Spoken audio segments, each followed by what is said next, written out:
किसी गांव में एक छोटा सा लड़का राजू रहता था। राजू को जानवरों से बहुत प्यार था और उसके पास एक लघु पुंगनूर गाय थी। यह गाय बहुत ही छोटी थी लेकिन बहुत प्यारी थी। उसका नाम गंगा था। एक दिन राजू अपने गाय गंगा के साथ जंगल में गया। वहां उसे एक जादुई पेड़ मिला।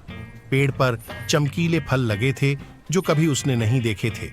उत्सुकता से राजू ने एक फल तोड़ लिया और जैसे ही उसने उसे खाया, पेड़ बोल पड़ा, यह जादुई फल है, अब तुम जानवरों की भाषा समझ सकते हो। राजू को यकीन नहीं हुआ, लेकिन उसने गंगा से कुछ कहा और उसे आश्चर्य हुआ जब गंगा ने जवाब दिया, धन्यवाद राजू, अब हम बातें कर सकते हैं। राजू बहुत खुश हुआ और गंगा भी। कुछ ही दूर पर एक हाथी और एक बंदर भी रहते थे।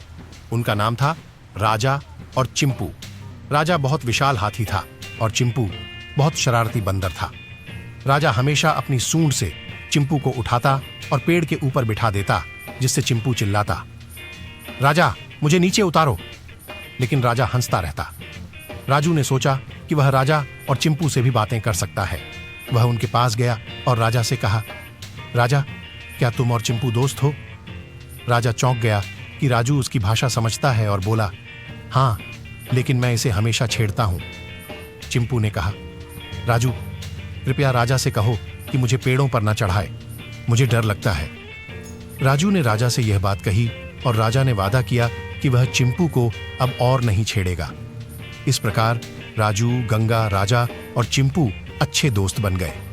वे सभी जंगल में मिलकर खेलते और एक दूसरे की मदद करते। राजू ने जानवरों की भाषा सीखकर अपने दोस्तों के साथ एक अद्भुत समय बिताया और वे सभी हमेशा खुश रहते।